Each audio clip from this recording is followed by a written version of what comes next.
Hi, I'm Sarah Smith from nourishedandnurturedlife.com. I want to talk to you today about deschooling. Let me share my screen real quick. So, deschooling is a really important technique for people to use when they are either pulling their kids out of school and getting ready to start homeschooling, or for people who've been homeschooling for a while, but maybe have been struggling and having a hard time. Maybe the kids are feeling stressed or there's starting to be some negative interactions about school. The overall purpose of deschooling is to let go of the negative attitudes and feelings towards school and learning. And these attitudes might be in the kids, they might be in the parents too. The real purpose of deschooling is to allow the kids to regain their innate curiosity. If you think back to your kids when they were toddlers and how they would engage with the world and really want to explore things and understand things more, that's what you're trying to get back to, that kind of an attitude towards being open to new things and wanting to learn about new things. So some of the negative lessons that school can teach our kids, and homeschool, if it's too pressured, can also teach our kids, would include these. Learning is forced on me, or learning is something I only do because other people make me do it. Another lesson would be, if I don't learn this now, I'll be behind for the rest of my life. Or sometimes kids will get the idea that their own self-worth is really a factor of how well they do in school, how well they can read, or how well they can do math. They may think that their own interests aren't important at all, or they may think they hate a particular subject. Maybe they think they hate math or science. I had to deschool in my homeschool too. So I started out homeschooling as a type A mom. I used to be a NASA aerospace engineer. I'm a pretty structured kind of person, and I really approached homeschooling in much the wrong way initially. I had too much structure in our homeschool, way too much stress. I was too focused on us getting ahead, and that really created a lot of stress in our homeschool. And by the end of first grade, my daughter was thinking that she hated math and that she hated writing. And our relationship was really suffering because of the negative interactions that we were having about schoolwork. So at that time, I really had to go back and deschool as well.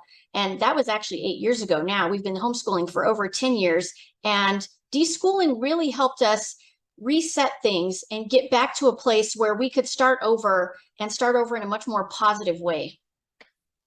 So during the deschooling process, some things to do for parents.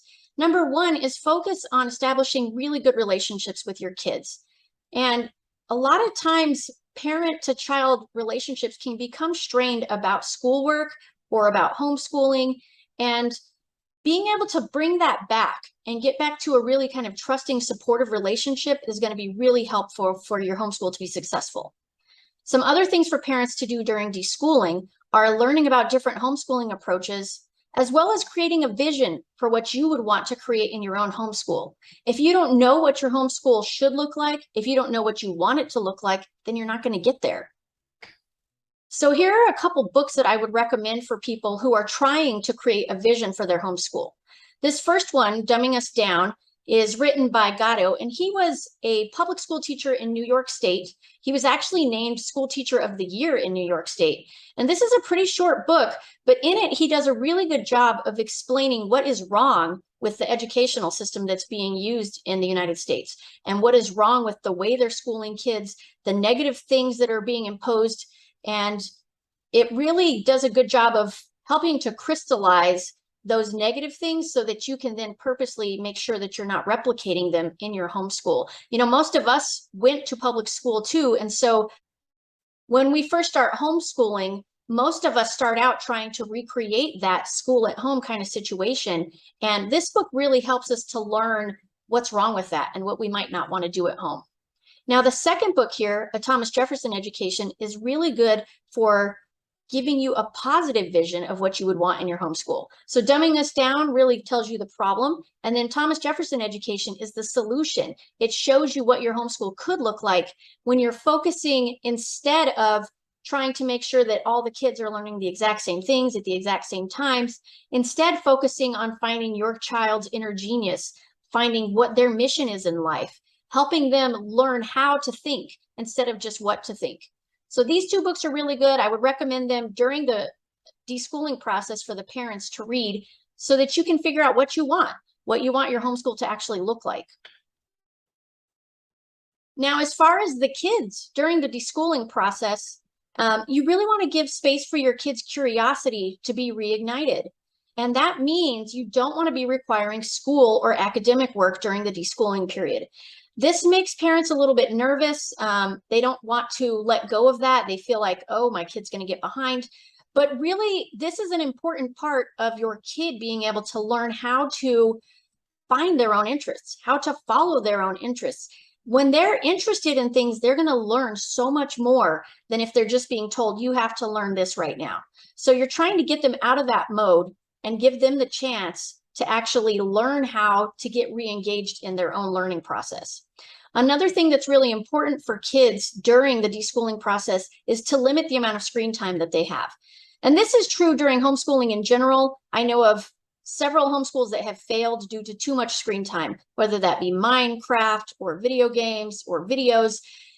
That can really get kids locked into an entertainment cycle where they have easy reward, easy entertainment. It can make it really hard for kids to want to actually do the effort of learning, which is going to be required later on. So I would recommend in general limiting screen time while you're homeschooling, and especially during the deschooling period as well. Be very patient and gentle during the deschooling time. It takes some time. That's okay. Know that you are establishing a nice, clean, good foundation that you can build on later to make a successful homeschool. So here are some concrete things that you can actually do with your kids during deschooling. Go on field trips. Go hiking. Think about museums maybe that you've been meaning to go to and you just haven't had the time. This is a great time to do all of those. Go to the zoo, take your kids to the library and just look for books that look fun. You don't have to look for something that's about a specific subject or anything like that. Just look for things that look engaging and interesting. You can play board games with your kids, and read alouds I think are really important for homeschooling in general. For me, they're the most important tool for helping my kids learn about new things, also giving us a context to have conversations so that we can talk about things like character development, things that people do wrong. How do you deal with different situations? So I think read alouds are super important for homeschooling, and they're really good for deschooling. Just snuggle up on the couch and read to your kids. Deschooling is also a really good time to connect with other homeschoolers, especially if you're new to homeschooling. This is a good time to go find what groups there are around. See if you can find at least a few families that you connect with that have kids around the same ages as yours, and that's going to really help your homeschool be a success in the long term. Doing housework, cooking and cleaning together are other things to do during deschooling, as well as plenty of unstructured time when your kids don't have any obligations so that they can actually just relax and start to move back into the space of being able to be excited and engaged in learning. So how long do you deschool? I've seen some people recommend that you do 1 month of deschooling for every 1 year that the child was in public school or in a stressful school environment. Of course, it's going to depend on your child and how much baggage they have. I found a quote, though, that I really liked, and that was, wait for them to celebrate their freedom, then get bored of their freedom, and then actively make use of their freedom. Now, that's deschooling in a nutshell. You're basically giving your kids a chance to realize, I'm free. Nobody's telling me what I have to do for 8 hours every day. But then they're going to start getting bored with that. And that's actually good. That boredom is a precursor to your kids actually moving into the creative space where they can actually make use of their time and start taking on projects. Maybe they want to start doing a sewing project or crafts or writing something, whatever it is. The boredom is probably going to be before that, and that's okay. Just be ready for it. Keep going. Trust the process. And then watch for your kids to actually become, quote, actively making use of their freedom. And then you'll know that you have accomplished what you were trying to in deschooling.